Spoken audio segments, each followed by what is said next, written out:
Bonsoir à tous. On est pas mal ce soir, c'est cool. Vous allez bien? Ah non, ça va pas. Vous allez bien? Ouais? On vient de vivre un temps dans la présence de Dieu. Et un temps dans la présence de Dieu, ça doit faire brûler nos cœurs. Moi, ça fait brûler mon cœur. C'est bon la présence de Dieu. Amen. On a des combats, on a tous des soucis, mais quand on vient dans la présence de Dieu, c'est un temps à part. C'est un temps à part où ces soucis doivent disparaître. Où ces soucis à la lumière de Christ doivent disparaître. C'est ce qui doit se passer. Parce que la présence de Dieu, c'est tellement bon. Le temps s'arrête. Comme on l'a chanté, c'est un temps où tout devient possible. Un temps dans ta présence, Seigneur, et tout devient possible. C'est la vérité. Mais ça demande, c'est vrai, de la foi. Ça demande de croire que tout est possible au Seigneur. Amen. Je vais prier, puis après on rentre dans le message de ce soir. Seigneur, je te remercie pour ce temps que nous venons de vivre. Merci pour ta fidélité, merci pour ta présence, Seigneur, ce soir à nos côtés. Merci pour la présence de chacune des personnes qui, je veux le croire, n'est pas une coïncidence, mais un rendez-vous que tu nous donnes encore ce soir. Et nous voulons vivre pleinement, Seigneur mon Dieu, ce temps dans ta présence, Seigneur mon Dieu, sans passer à côté, sans, c'est vrai, gaspiller, perdre une seule miette, entre guillemets, de ce que tu veux nous donner. Mais nous voulons saisir tout ce que tu as pour nous ce soir encore. Nous voulons nous concentrer sur toi, fixer nos yeux sur toi. Nous croyons qu'alors que nous venons dans ta présence, tout devient possible. Nous croyons qu'une parole de toi suffit à guérir quelqu'un, à guérir un cœur, à restaurer pleinement. Nous croyons que ta parole est la vérité. Et le seul que nous voulons ce soir, c'est toi. Le seul sur qui nous voulons fixer nos regards, Seigneur, c'est toi. Tu es la vie, tu es notre vie. Merci pour ta présence, merci pour ta fidélité. Viens prendre toute la place maintenant dans nos cœurs, dans nos pensées. Pour la seule gloire de ton nom, Seigneur mon Dieu, viens m'aider dans ce message, Seigneur mon Dieu, que je puisse être cet instrument entre tes mains, bien faible et petit, mais viens te servir de moi dans ta grâce, surabonde sur mes faiblesses et viens parler au cœur, que tu puisses trouver des cœurs disposés à recevoir ce que tu veux nous dire. Amen. Amen. Alors j'ai une question à vous poser, je voudrais vous demander, est-ce que vous avez des rêves?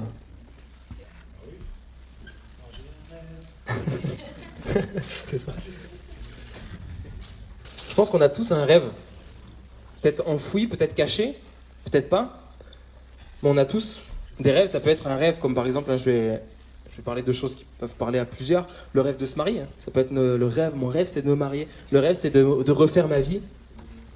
Ça peut être des rêves beaucoup plus personnels dans le sens, ça peut être par exemple mon rêve c'est de voyager aux États-Unis, de faire un road trip dans la côte ouest des États-Unis. Moi c'est quelque chose que j'aimerais faire. Peut-être que je le ferai jamais, mais c'est un rêve qu'il y a dans mon cœur. Ça peut être par exemple d'aller dans une île magnifique, d'aller voir un concert de mon chanteur préféré, d'aller voir telle ou telle chose. Nous, avec ma femme, on avait vraiment envie de... Vous allez dire, mais il est bidon ce rêve. Et, je ne sais pas si on peut appeler ça un rêve, mais on aime les animaux, on aime la nature. Et on est allé à l'île Maurice il n'y a pas longtemps et on a pu voir des singes en liberté, des singes sauvages. Et c'est quelque chose qu'on avait envie de voir. Ok? C'est bidon ton rêve? On s'en fout, on l'a réalisé. On a vu des animaux, on a vu des singes, on a vu des crocos, ouais. Et ça peut, on a tous des rêves, ok? On a tous des choses qu'on a envie de vivre, qu'on a envie de voir. J'ai envie de voir ça, j'ai envie de voir ça. Et pourquoi je vous pose cette question? Moïse, tout le monde connaît Moïse? J'imagine que oui.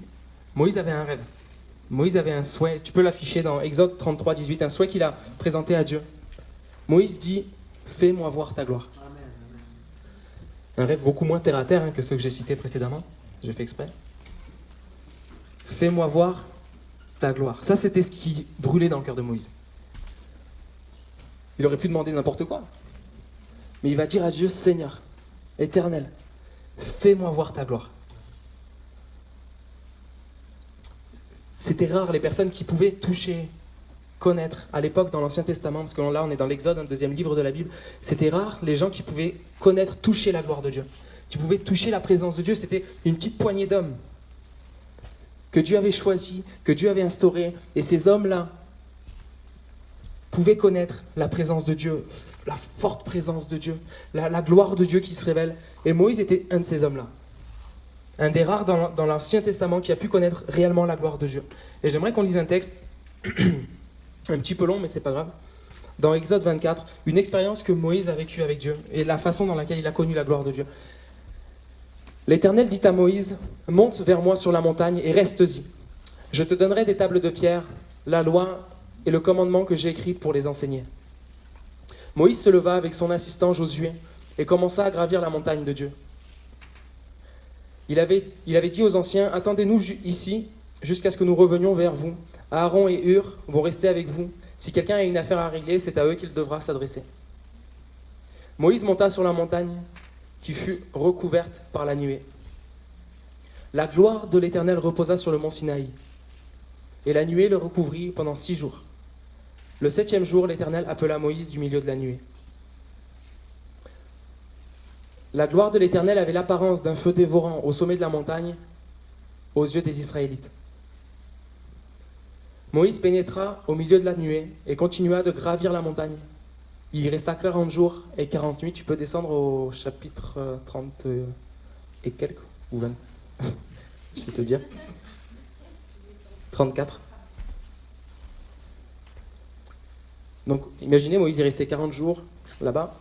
Moïse descendit du mont Sinaï, les 2 tables du témoignage à la main. Il ne savait pas que la peau de son visage rayonnait parce qu'il avait parlé avec l'Éternel. Aaron et tous les Israélites regardèrent Moïse et virent que la peau de son visage rayonnait. Ils eurent alors peur de s'approcher de lui. Moïse les appela. Aaron et tous les chefs de l'assemblée vinrent vers lui, et il leur parla. Après cela, tous les Israélites s'approchèrent, et il leur donna tous les ordres qu'il avait reçus de l'Éternel sur le mont Sinaï. Lorsque Moïse eut fini de leur parler, il mit un voile sur son visage. Quand Moïse entrait dans la présence de l'Éternel pour parler avec lui, il retirait le voile jusqu'au moment où il ressortait. Et quand il sortait, il transmettait aux Israélites les commandements qu'il avait reçus.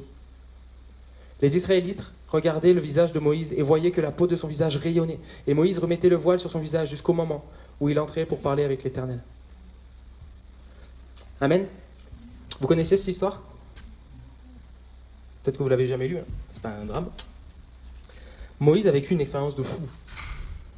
Oui, non ? Vous êtes là ? Vous êtes avec moi ? Si vous pouvez un peu bouger, un peu répondre, faire des oui, faire des trucs, c'est cool. Moïse va vivre quelque chose d'hallucinant. Je ne sais pas trop si on se rend compte ce qu'il va vivre. On parle de voir la gloire de Dieu, si tu peux mettre l'image. On est dans cette thématique, vivre comme un authentique, un véritable disciple. Et on va voir que voir la gloire de Dieu, c'est ce que Dieu veut pour ses disciples. C'est ce que Dieu veut pour chacun de nous.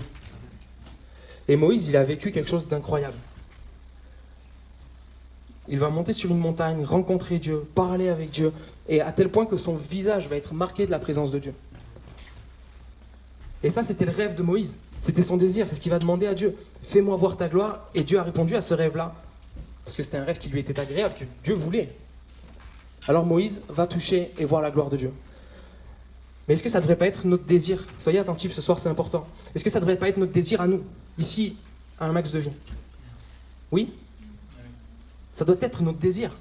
Ça doit être notre rêve, avant même, excusez-moi, mais avant même de vouloir se marier, avant même de vouloir des enfants, avant même de vouloir quoi que ce soit d'ici-bas, ce qui doit brûler dans nos cœurs, c'est de voir la gloire de Dieu. Amen. C'est le plus important. C'est le plus important. Et Dieu veut que nous puissions voir, que tu puisses voir sa gloire dans ta vie. C'est ce que Dieu veut. Et des fois, vous savez, on vit notre vie chrétienne, et on vient à l'église, et on vit notre vie chrétienne dans les habitudes de l'église. Il y a nos réunions, on vient à la réunion, il y a un temps de louange, il y a une prédication, il y a un peu de prière, un appel. Alors je me lève, parce que je veux plus quand même au fond de mon cœur, mais puis c'est comme ça, c'est un train-train. Mais je sais, je suis convaincu que Dieu a prévu tellement plus pour nous. Jeunesse à max de vie. Pour ta propre vie, Dieu a prévu tellement plus. Mais ce que Moïse a vécu dans l'Ancien Testament, est-ce que nous pourrions le vivre aussi ? Est-ce que c'est accessible aussi encore à nous aujourd'hui ? Des milliers et des milliers d'années, vous pensez que oui ? Vous êtes sûr que oui ? Ok. Ça veut dire qu'on va pouvoir peut-être le vivre alors. Moi j'aspire, vous savez, avec Mathieu, quand on se voit pour prier, tout à l'heure on se voyait, on parlait et on aspire à plus. Déjà pour nos propres vies personnelles. Pour ma propre vie, on se disait, on n'est pas satisfait, je ne suis pas satisfait de ma relation avec Dieu. Moi personnellement, je ne parle pas de vous, je parle de moi déjà.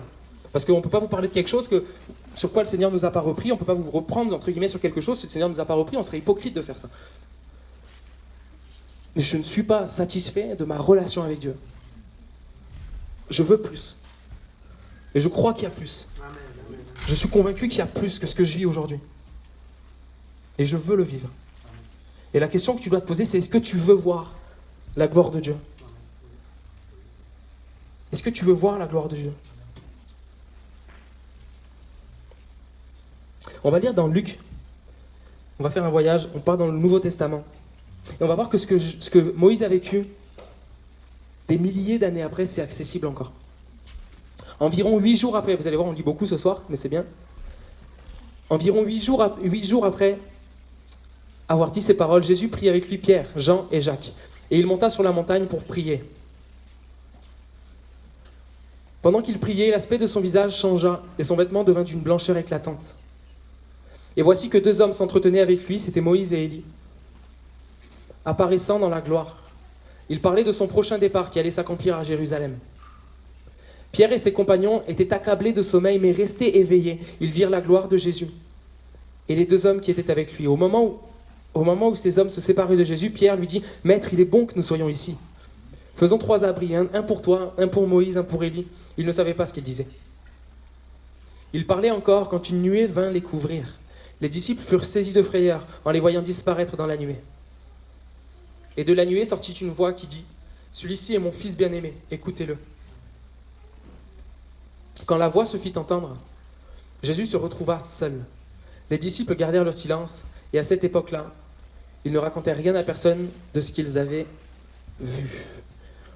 Vous remarquez que le texte qu'on vient de lire là, et celui de tout à l'heure, il y a des similitudes? Oui? Ouais. Il y a un même schéma. Il y a quelque chose qui se ressemble. Il y a la nuée qui est là. Il y a la gloire de Dieu qui est là. Il y a un visage qui est resplendissant. Il y a une gloire qui est là, une lumière éclatante qui est là. Il y a quelque chose de similaire. Pourtant, c'est des milliers. À des milliers d'années de différence d'un endroit à l'autre. Pourquoi? Parce que Dieu ne change pas. Parce que des milliers d'années après, Dieu demeure le même. La gloire de Dieu demeure la même. La splendeur de Dieu ne change pas. La sainteté de Dieu demeure la même. Dieu ne change pas. Sa gloire ne change pas. Et à ce moment-là, Jésus voulait faire quelque chose de particulier. Il voulait marquer à tout jamais le cœur de ses disciples. Il va prendre Pierre, il va prendre Jacques, il va prendre Jean. Ces 3 hommes qui ont marqué l'histoire de l'Église. 3 hommes qui vont enseigner, qui vont être amenés à enseigner l'Église. Et Dieu voulait que ça fasse partie de la vie des disciples. Dieu voulait que les disciples puissent connaître et vivre la gloire de Dieu. Alors il fallait qu'il leur montre. Il fallait qu'il leur montre que ce qu'ils avaient peut-être entendu dans la Torah, dans la loi de l'époque, c'était accessible pour eux encore aujourd'hui. La gloire de Dieu, c'était accessible pour eux encore aujourd'hui. Parce que jusqu'à maintenant, il y avait encore une petite partie des personnes, des hommes qui pouvaient accéder à la gloire, à la présence de Dieu. Mais Jésus voulait marquer leur cœur et leur dire que c'était possible. Pour eux aussi, de vivre la gloire de Dieu. Et au verset 29, dans Luc 9, tu peux le remettre s'il te plaît? Pendant qu'il priait, l'aspect de son visage changea et son vêtement devint d'une blancheur éclatante. On voit qu'il y a le même schéma qu'avec Moïse. Il y a une montagne sur laquelle il monte. Il y a de la prière et il y a la gloire qui vient. Une montagne, la prière et la gloire qui vient. Ici, c'est Jésus. Dans le texte de tout à l'heure, c'était Moïse. Quel est le point commun de ces 2 hommes? Est-ce que vous pouvez me dire un petit peu, est-ce que certains ont des idées? Quel est le point commun entre Moïse et Jésus? Alors? Ils connaissent Dieu, ouais. Allez-y, je ne vais pas vous huer si c'est faux. Ils ont obéi au Père. Ils sont à la tête d'un peuple. Ils sont consacrés. Oh, bravo. Ils sont consacrés. C'est le mot que je cherchais. Retiens-le bien, Jérémy. Ok? C'est-à-dire qu'il t'a inspiré. Ça vient de l'esprit, ce que tu dis.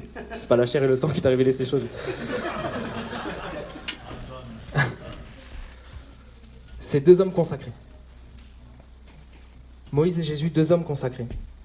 Vous savez, les critères pour vivre la gloire de Dieu n'ont pas changé. Que ce soit au temps de Moïse, écoutez bien, que ce soit au temps de Moïse, au temps de Jésus et aujourd'hui. Les critères de Dieu n'ont pas changé. Ce qui fait venir la gloire de Dieu il y a des milliers d'années, c'est la même chose qu'aujourd'hui. C'est la même chose qu'aujourd'hui. C'est la consécration. Moïse, un homme consacré à vivre pour Dieu. Jésus, je dirais encore plus, notre Sauveur, fait homme consacré à vivre pour la volonté de Dieu. Et moi, je sais, je suis convaincu, et plus je le vis, plus j'en suis convaincu. Mais quelqu'un qui se consacre à chercher Dieu verra la gloire de Dieu. Quelqu'un qui, dans son cœur, en veut plus.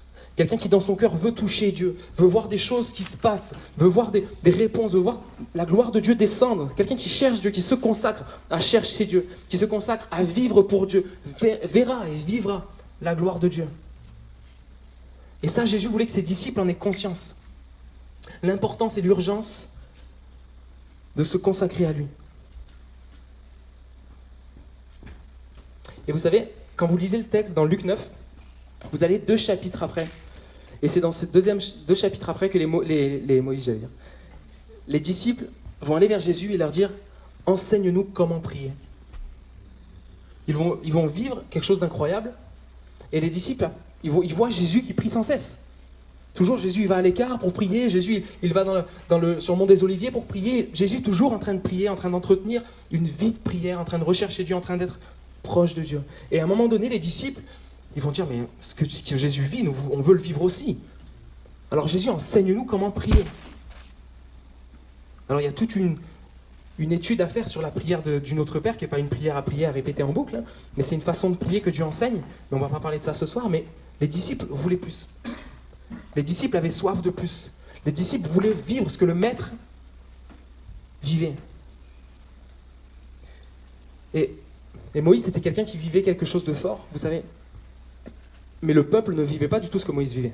Vous allez, suivez-moi. Je vous amène dans une réflexion importante. Il y avait Moïse qui cherchait Dieu, qui se consacrait à Dieu.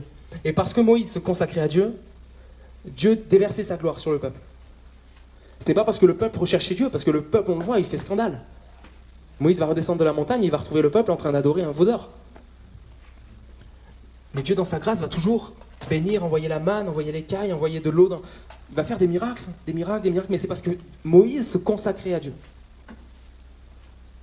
Et Jésus, on retourne dans le Nouveau Testament, était un homme, évidemment, consacré à Dieu. Et c'était au travers de lui que Dieu faisait des miracles. Jésus faisait des miracles, Jésus faisait des choses extraordinaires. Mais les disciples voulaient leur part. Les disciples voulaient vivre ça. Les disciples voulaient aussi que la gloire de Dieu se manifeste dans leur vie. Et vous savez, des fois, il y a des chrétiens qui vivent la gloire de Dieu par procuration. Qui sont au contact de la présence de Dieu dans l'église, mais pas parce qu'eux-mêmes cherchent Dieu, mais parce que des hommes et des femmes, des pasteurs, se tiennent dans la présence de Dieu, cherchent Dieu et crient pour qu'il se passe quelque chose. Alors vous êtes là, on est là, et on vit la gloire de Dieu, on vit la présence de Dieu, on dit, punaise, c'était bon. Mais est-ce que c'était bon parce que tu as cherché Dieu et tu t'es tenu dans la prière pour que Dieu fasse quelque chose ce soir, parce que je ne veux pas que ce soit un vendredi comme un autre, ou est-ce que tu es venu t'asseoir sur ta chaise comme un vendredi habituel, et Dieu bénit parce que certains se sont tenus sur la brèche, parce que certains ont cherché Dieu, alors Dieu bénit parce que Dieu veut bénir. Alors il le fait, parce qu'il veut te faire du bien. Mais est-ce que ça vient de toi? Ou est-ce que tu es spectateur? Est-ce que tu es quelqu'un qui déchire ton cœur parce que tu veux qu'il se passe quelque chose? Ou est-ce que tu viens et tu dis, bah écoute, s'il se passe quelque chose, tant mieux, s'il se passe pas quelque chose, tant pis. Moi, je veux. Et je sais que Dieu le veut. Qu'à chaque vendredi, il se passe des choses fortes. Qu'à chaque vendredi, la présence de Dieu vienne. Comme mardi, la réunion de mardi, on s'est tenu à chercher Dieu, c'est une réunion de prière. On n'a fait que prier, mais Dieu est venu. Parce que Dieu est le rémunérateur de qui? De ceux qui le cherchent. Dieu est le rémunérateur de ceux qui le cherchent. Et ça, Jésus voulait que ses disciples le saisissent. Alors il a fait monter ses disciples sur cette montagne-là, et il leur a montré que quand on prie, que quand on cherche Dieu, la gloire de Dieu descend. La gloire de Dieu descend. Moïse le savait. Il va monter sur cette colline, imaginez, il va rester 40 jours là-haut. Et il a vu que quand on cherche Dieu, quand on prend le temps, quand on déchire nos cœurs, quand on se prive, la gloire de Dieu descend. Et moi, je veux dans ma vie déjà que la gloire de Dieu vienne et qu'à chaque fois que je vais chercher Dieu, je vive des temps forts. Mais je veux qu'on avance, nous, la jeunesse de Saint-Max. Il faut qu'on aille plus loin. Il faut qu'on vive des choses qui nous dépassent. Parce que Dieu a prévu. C'est comme si Dieu avait une réserve incroyable à déverser sur nous, mais on lui ouvre un petit robinet comme ça. Alors c'est du goutte à goutte. Mais des fois, je sais que Dieu voudrait envoyer plus. On a eu un bon temps ce soir. C'est que le commencement. Mais Dieu a prévu, Dieu veut des versets plus. Et c'est pas tout le monde qui verra la gloire de Dieu. Si tu peux mettre Hébreux 12, verset 14. Recherchez la paix avec tous et la sanctification, sans laquelle personne ne verra le Seigneur. Sans laquelle personne ne verra le Seigneur. Qu'est-ce que c'est la sanctification? Est-ce que vous pouvez me dire, ou donner des synonymes? J'aime vous faire participer un petit peu. Être bien déjà avec ses frères et sœurs, Ouais, avoir un cœur pur. un cœur pur. Autre chose, la sanctification? N'ayez pas peur. Thomas?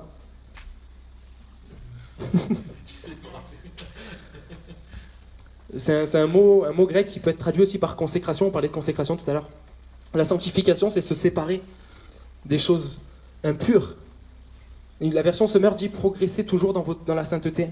C'est un désir réel de se séparer des choses impures pour s'attacher aux choses saines, pour s'attacher aux choses pures. Et ce verset est fort et j'ai envie de croire, entre guillemets, bêtement, ce que dit la Bible, que sans la sanctification, nul ne verra le Seigneur. Nul ne verra le Seigneur. Le verset est clair. Et être consacré, ça, c'est quelque chose de sérieux, c'est quelque chose d'important. Et c'est un choix qui nous est propre. Je ne peux pas me consacrer pour toi, tu ne peux pas te consacrer pour moi. C'est à moi de me consacrer. Moïse, c'était quelqu'un qui avait choisi de se consacrer à Dieu. C'était quelqu'un qui avait choisi de se séparer des choses impures pour choisir les bonnes choses, pour choisir les choses d'en haut. Il a choisi de quitter l'Égypte pour choisir les choses de Dieu qui étaient beaucoup moins bling-bling, avec beaucoup moins de valeur humainement. Mais parce que Moïse était attaché aux choses d'en haut. Il avait choisi de se séparer de l'Égypte et de ses péchés pour choisir la sainteté, choisir Dieu. Et ça, c'est un homme consacré. Et c'est un homme qui a vu la gloire de Dieu et qui a vu des choses extraordinaires. Il a parlé avec Dieu sur cette montagne-là. J'aimerais vivre ça de ce qu'il a vécu. On peut le vivre, je le sais. Mais ça dépend de chacun de nous. On voit qu'il y a le point commun entre les deux histoires. Pour ceux qui ont suivi, c'est quoi le premier point commun? Allez-y, ce soir je peux participer. Ouais, consécration. Entre les deux histoires qu'on vient de lire. Qu'est-ce qui se passe dans la première et ce qui se passe dans la deuxième aussi? La montagne, je l'ai dit tout à l'heure, c'est ça. C'est la montagne. Donc, Moïse monte sur cette montagne. Dieu lui dit, monte sur la montagne. Alors il monte sur cette montagne. Jésus prend Pierre, Jacques et Jean. Et ils vont sur la montagne pour prier. Et il y a dans les deux histoires cette action de monter sur la montagne. Qu'est-ce qu'on peut sortir de cette image-là, de monter sur la montagne? Ça demande un effort. Il n'y avait pas de télésiège à l'époque. C'était tout à pied. Et il y a un effort à faire. Ça coûte de monter sur cette montagne pour prier, pour chercher Dieu. Ça nous parle aussi de rechercher les choses d'en haut et nous éloigner des choses d'en bas. Je monte, je prends de l'altitude, c'est tout bête. Je prends de l'altitude, mais je m'éloigne de là où je suis parti, c'est logique, et je me rapproche du sommet. Et c'est ça la consécration. C'est rechercher à me rapprocher des choses d'en haut. C'est rechercher à me rapprocher de Dieu pour m'éloigner des choses d'ici-bas. Et dans les deux histoires, on voit qu'il y a ce premier élément qui, comme si c'était la base. Mais il y a un moment donné, il faut prendre de l'altitude. Il y a un moment où il faut aller plus loin. Il y a un moment où il faut aller plus haut. Il y a un moment où il faut accepter que ça coûte. Pour ceux qui ont déjà fait de la rando, il y a des randos qui peuvent coûter. Il y a des randos où c'est physique. Il y a des randos où on transpire, où c'est épuisant. Et quand on arrive en haut, souvent on est content parce qu'on se dit, putain, je l'ai fait. Et c'est magnifique, il y a une vue de fou. Et c'est ça quand on cherche Dieu. Wagan, il a fait des randonnées brutales apparemment. Mais vous savez, quand on cherche Dieu, c'est ce qui se passe. Je le partageais à la réunion de maison la dernière fois. Mais venir dans un temps pour rechercher Dieu. Venir dans un temps où on dit, ok, maintenant je vais prier, maintenant je vais chercher Dieu. Et je ne partirai pas tant que je n'aurai pas trouvé, touché le Seigneur. Ça coûte, et je ne me lève pas tous les matins en me disant ça. Mais pour chercher Dieu, il faut à un moment donné que je me dise, bon allez, j'y vais. Bon allez, j'y vais, je me mets en route, je mets mes chaussures de rando, et je me mets en marche. Et au début, c'est difficile. Surtout quand on est tout seul. C'est difficile, alors on commence à monter, il fait chaud, on s'essouffle peut-être, on a peut-être un point de côté, mais on a un objectif, c'est d'aller en haut. Et je ne rentrerai pas à la maison tant que je n'ai pas fini ma rando. Alors je monte, je prie, je cherche Dieu, et je monte, et je monte. Et je me rends compte que de plus en plus, la présence de Dieu est là. Je me rends compte que de plus en plus, le Seigneur est là. Et en fait, finalement, le Seigneur est le rémunérateur de ceux qui le cherchent. Mais il est le rémunérateur de ceux qui le cherchent. Alors il faut le chercher. Il faut prendre le temps de chercher Dieu si nous voulons voir la gloire de Dieu. Il y a un autre point, je ne sais plus c'est quel verset, je ne l'ai pas noté, je vais te dire. Si tu peux mettre le verset... Tac, tac, tac, tac. 32, s'il te plaît. Luc 9, 32. Pierre et ses compagnons étaient accablés de sommeil, mais restés éveillés, ils virent la gloire de Jésus. Ils étaient accablés de sommeil, mais étant restés éveillés, ils virent la gloire de Jésus. C'est clair, l'image elle est claire, presque j'aurais même pas besoin de la commenter. Mais dans quel état tu es spirituellement? Est-ce que tu es réveillé? Parce que c'est ceux qui sont réveillés qui verront, si c'est simple, mais s'ils étaient en train de dormir, ils seraient certainement passés à côté. Mais parce qu'ils sont restés éveillés, ils ont vu la gloire de Jésus. Vous savez, des choses qui peuvent nous endormir, c'est de nous préoccuper de choses, de faire de notre priorité des choses stériles. Pour notre foi, je parle. Des choses qui n'apporteront rien, des choses qui ne te feront pas aller plus loin. Et il y en a plein dans ce monde, le choix est facile. Tu tends le bras, tu peux en attraper une facilement. Des choses stériles, des choses qui n'apporteront rien à ta foi. Mais qui des fois peuvent être tellement attirantes, où on va mettre notre énergie pour nous préoccuper de certaines choses, des soucis de la vie, des soucis de la famille, besoin d'argent, des soucis sentimentaux, des besoins sentimentaux, des choses où je vais m'occuper, mais ce n'est pas ça le plus important. Et ces choses-là, si je m'en préoccupe plus que de chercher Dieu, vont faire que je vais m'endormir. Vont faire que je vais tomber dans le sommeil, passer à côté. Et si on s'attache aux choses stériles, alors nous serons stériles dans notre foi. Alors il n'y aura rien qui va porter du fruit. Et on se dit, mais pourquoi je vis rien? Pourquoi lui il vit ça? Pourquoi lui il vit des choses extraordinaires? Pourquoi lui? Pourquoi elle? Pourquoi lui? Pourquoi elle? Mais toi, où est-ce que tu en es? Et c'est ce que disait le don spirituel tout à l'heure. Peut-être que tes yeux sont fermés, peut-être que tu dors. Mais au lieu de te comparer aux autres, remets-toi en question toi. Est-ce que tu es réveillé? Est-ce que tu es réveillé? Est-ce que tu es alerte? Est-ce que tu es à l'affût de tout ce que Dieu peut te dire? Est-ce que tu es à l'affût de la présence de Dieu? Est-ce que tu as envie de saisir la présence de Dieu? Pierre et ses compagnons, étant restés éveillés, virent la gloire de Jésus. Si tu t'attaches à la prière plutôt qu'à des choses stériles, tu verras la gloire de Dieu. Vous savez, moi, je vous disais tout à l'heure, je ne suis pas satisfait de ma relation avec Dieu et je veux plus. Je veux vraiment plus. Et la Bible a dit d'aspirer aux dons les meilleurs. Ça parle de l'amour, hein, mais il y a tous les dons spirituels aussi que Dieu veut communiquer à l'Église pour l'édification de son Église. Et je vous ouvre mon cœur sur le fait que ça fait longtemps que je n'ai pas donné de dons spirituels. Ça fait très longtemps. Et ça me faisait un peu de peine dans mon cœur parce que je le faisais il y a longtemps et je ne sais pas ce qui s'est passé, je ne l'ai donné plus. C'est Dieu qui donne, hein, on ne peut pas forcer un don spirituel. Je peux très facilement inventer un don spirituel si je veux, mais c'est pas ça que je veux. Moi je veux que Dieu parle, je veux que Dieu se glorifie. On n'est pas là pour inventer des dons spirituels, on serait des faux prophètes, c'est très dangereux, c'est très mauvais. Mais moi je voulais que Dieu m'utilise, que je puisse, pour l'Église, donner des dons spirituels. Et ce soir j'ai donné une parole, ça fait des années que je ne l'ai pas fait. Mais parce que j'ai cherché Dieu et parce que je l'ai demandé. Parce que j'ai dit, Seigneur, je veux que tu te serves de moi. Seigneur, je veux que tu réveilles ces choses en moi qui peut-être sont mortes. Je veux que tu réveilles ces choses en moi que je n'ai pas vues depuis longtemps. Je vous parle, on est tous pareils, vous savez. Et Dieu, dans sa grâce, ce soir, m'a donné une parole simplement à porter. Mais parce que je l'ai cherchée. C'est pas moi, parce que je suis extraordinaire, parce que je ne le suis pas. Mais c'est parce que je me suis tenu dans la présence de Dieu. À dire, Seigneur, j'ai soif de plus. J'ai soif de plus. Je veux que tu te serves de moi. Mais c'est ça aussi, vivre la gloire de Dieu. Bien sûr, on ne veut pas que notre réunion soit faite que de dons spirituels. C'est pas ça, il faut qu'il y ait un ordre dans les choses. Mais moi, j'aspire à ce que, tous ensemble, Dieu puisse se servir de nous. À que tous vous puissiez être des outils de l'Esprit de Dieu, pour donner des paroles en langue, des paroles de connaissance, des dons de prophétie. Mais il faut désirer ces choses-là. Il faut chercher à avoir plus. Et vous savez, il y a quelques années, je pense, que je demandais, Seigneur, redonne-moi ces choses-là. Et je ne lui ai plus demandé pendant longtemps. J'ai juste cherché Dieu. Je me suis juste tenu dans sa présence, à prier, à genoux, à dire Seigneur, j'ai soif de plus, je te demande pardon parce que je te cherche pas assez, je te demande pardon parce que je prie pas assez, je te demande pardon parce que je me préoccupe de choses tellement inutiles plutôt que de me préoccuper de l'état de ma foi. Mais alors qu'on cherche Dieu, alors qu'on se préoccupe des choses importantes, Dieu répond. Parce que Dieu est le rémunérateur de qui? De ceux qui le cherchent. Retenez ça. Dieu est le rémunérateur de ceux qui le cherchent. Et alors que je cherche Dieu, Dieu déverse. Et c'est ça, c'est simple. Des fois, on voudrait voir des choses extraordinaires.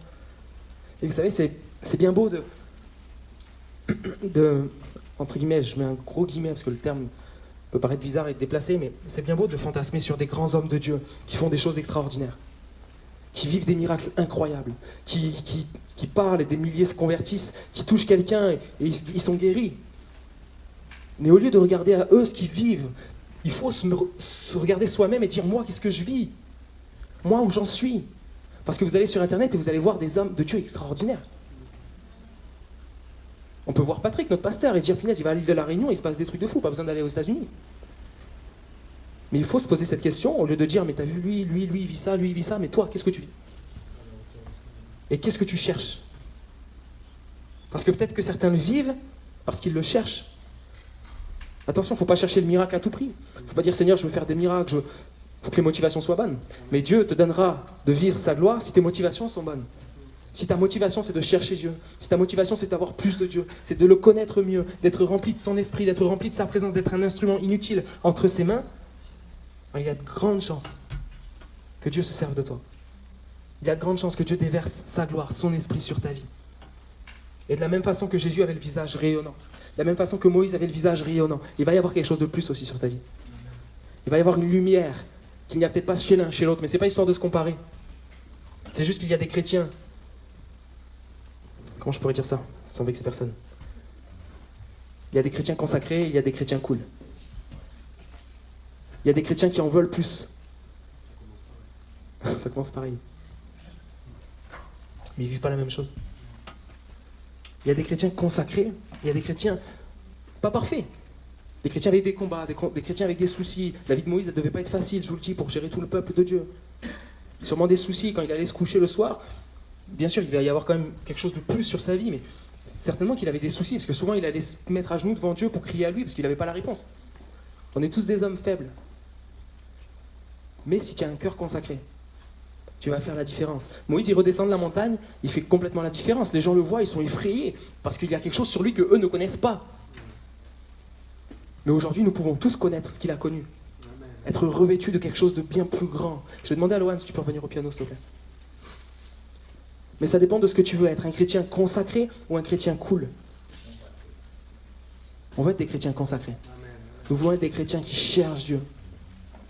Des chrétiens qui se donnent, des chrétiens qui payent le prix. Jésus était consacré, décidé dans sa vie à donner sa vie pour Dieu. Pour qui tu vis? Pourquoi tu vis? Dieu a mis des choses en toi. Dieu veut mettre des choses en toi. Et des fois on dit mais je veux servir Dieu, je veux que Dieu m'appelle, je veux aller plus loin, j'ai un truc sur mon cœur, je veux aller plus loin, etc. Mais continue à chercher Dieu. Commence peut-être à chercher Dieu. Qu'est-ce que tu fais de ce que Dieu t'a donné? Qu'est-ce que tu fais de ce que Dieu t'a donné?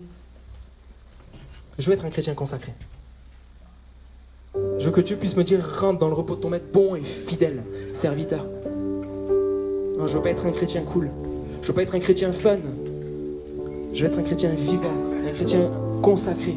Consacré à chercher Dieu, consacré à me séparer du péché. Parce que tu sais, venir à Dieu, chercher Dieu, ça va faire en sorte que sa lumière va venir sur ta vie.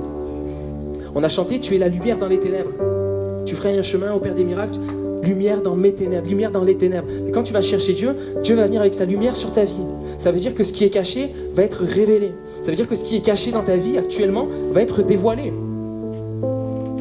Et qu'est-ce qui se passe quand Dieu dévoile? On a le choix, soit d'accepter ce qu'il met à la lumière et de dire c'est vrai Seigneur, il y a ça dans ma vie, tu l'éclaires et je veux que ça change, soit de dire non, je le garde ça.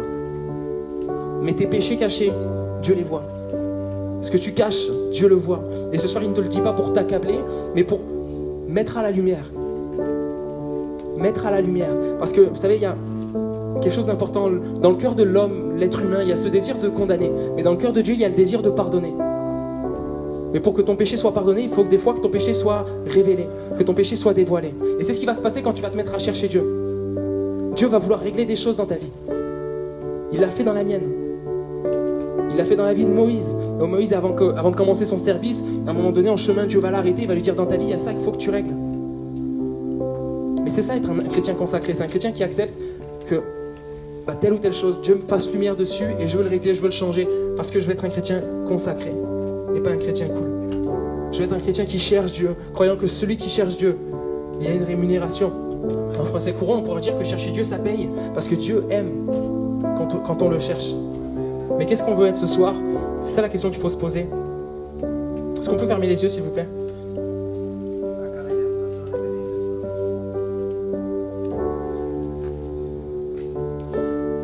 Jésus. Je crois vraiment que c'est le temps. Je pense que c'est le temps depuis un moment. Mais c'est le temps d'aller plus loin. Pour ta vie, c'est le temps d'aller plus loin.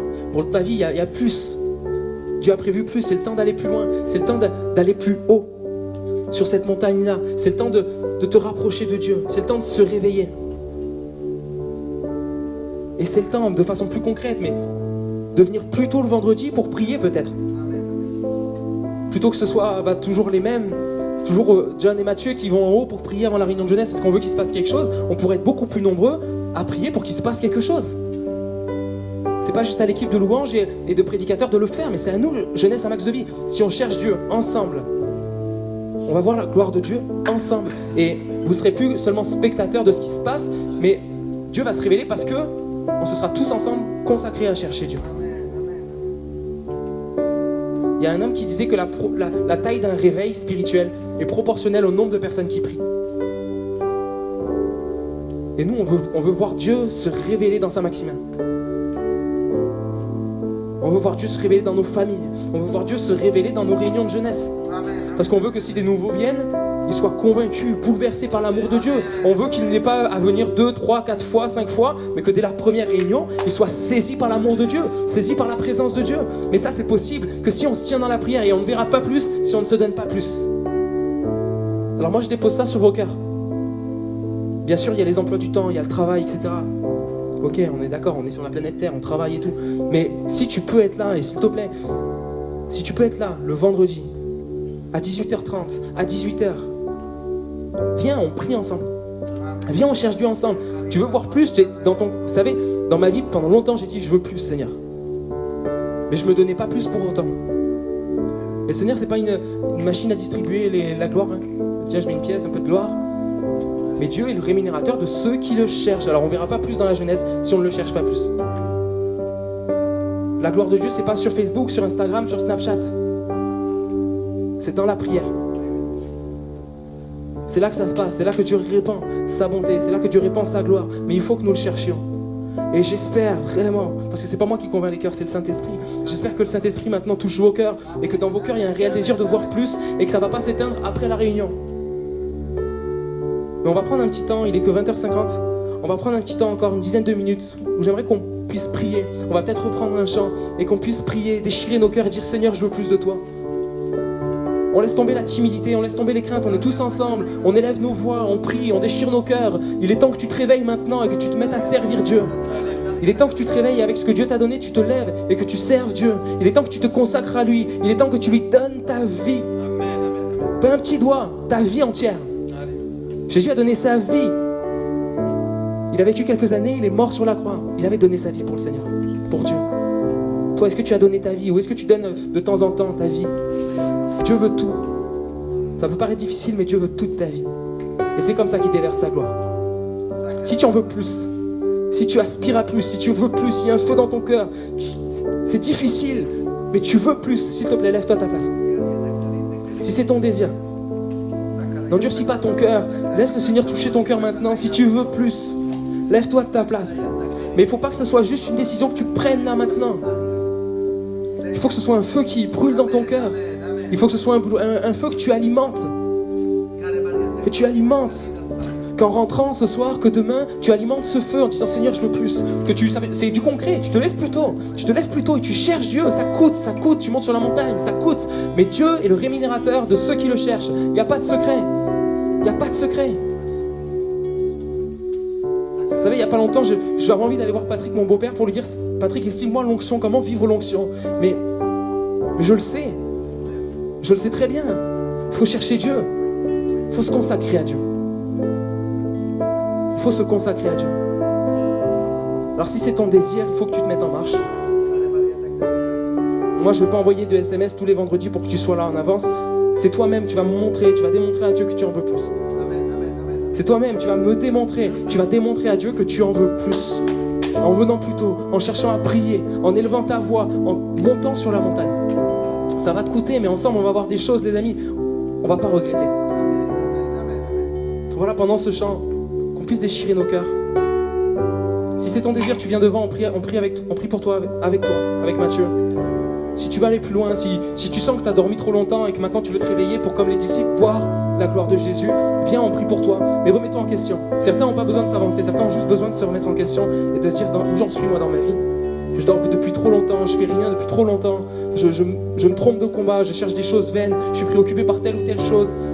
Mais où j'en suis de ma relation avec Dieu? Voilà, pendant ce chant. Seigneur, j'ai besoin de te sentir comme si c'était la première fois. Seigneur, j'ai besoin que tu me remplisses, Seigneur. Je veux dire, tout ce que je suis est à toi. Est-ce que c'est ton désir? Amen. Voilà, pendant ce chant, qu'on puisse déchirer nos cœurs. On va voir la gloire de Dieu, les jeunes. Vous le voulez? Amen.